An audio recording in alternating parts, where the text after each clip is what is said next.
Hello, it's Alicia Lisa Young, founder of Idea Stages. I wanted to give you some insight on our program, Dreamcast. Dreamcast was born after a conversation in the summer of 2020 when Marcelina Ramirez and I were dreaming about equitable opportunities in theater industries. Because there was a great division of equity in character choice and because of the lack of chances in the traditional theater canons for marginalized artists to show up in true authenticity on the stage. We started dreaming about change. We were also wondering, what would it look like to have representation within the positions in power? Boards, producers, directors, and playwrights of color, and individuals from other underrepresented backgrounds and identities in those roles. We thought there should be a space where dreams could come to life.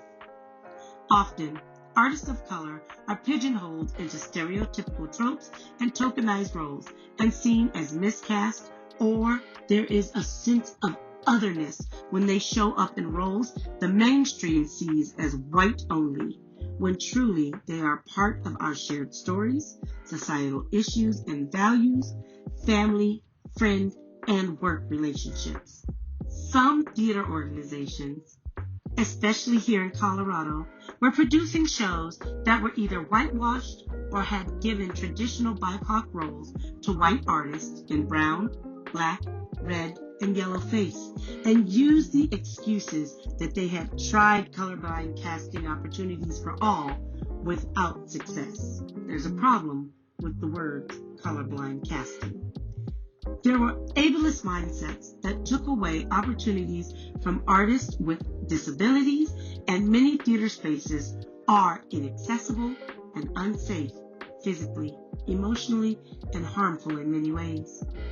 Because of diminishing chances for emerging and seasoned artists from primarily the Black and Latinx communities, folks living with disabilities, queer and trans folks, and anyone not a part of a default society, which is a false narrative when you consider the global majority. Lena and I agreed there needed to be a way to give these artists the spotlight. Dreamcast is an opportunity for artists to live out their dream roles and tell their stories, where directors and producers can dream of marginalized folks in almost any role, and where dreamers can be their ancestors' wildest dreams come true. Welcome to Dreamcast.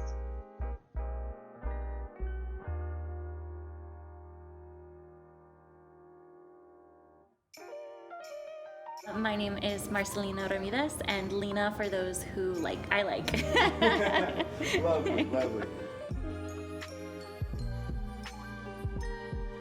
I mean, I always tell the stereotypical story of I was seeing Beauty and the Beast, and I knew I had always wanted to do theater, and so I kind of I've always loved performing, but I saw Beauty and the Beast, and that was my kind of aha moment of something that, I want to do this.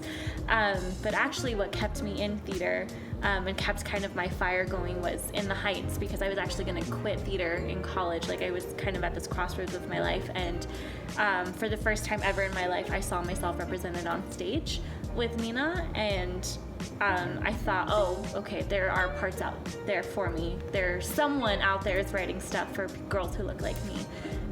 And so that really, really kept it going, for sure. So definitely there's two distinct shows and two distinct moments of my life that reignited theater in my soul in some way. Poetry, for sure. Just getting my thoughts out on paper really kind of get the moment started in hard times. I love music, so any kind of I have playlists for every single emotion, so that definitely. And then my mom, for sure. She's my inspiration. She's my best friend, and she's the reason that I've gotten this far. No one owes you a part in any way, shape, or form. And I mean that in the sense of you don't get to see a casting for In the Heights. You don't get to see a casting for Peter Pan. You don't get to see a casting for West Side Story. And just because you love that show does not mean that that role is for you. The reason that our community stayed alive for as long as they did was because of stories. Our cultures, Black, brown, Indigenous, Asian, all of our cultures stayed alive because we told stories, because we passed them down. It is the only reason that any of us are still here, that we still have the memories of what our ancestors gave us. And so that's why those shows do well. Those are why those shows are getting more brought up and are being produced more, because we go to them. You don't get to sit there and look at that part just because you love that part and think you get to play that. It's hurtful. It's the worst thing that you can ever do. It's why Dreamcast kind of became what it was. You have no idea what it's like to live with this generational trauma.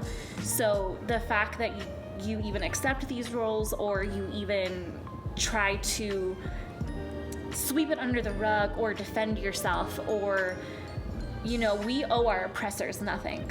We owe the people who have traumatized us years for nothing. And we don't owe you forgiveness, and we don't owe you that path. Just because you've changed doesn't mean that everything is going to be okay. That is thousands of years of oppression thrown into our face in one show, with you being up there playing a stereotype. So don't come to me saying, oh, I'm doing better, and expect me to be hunky-dory with it, because you're asking the wrong woman.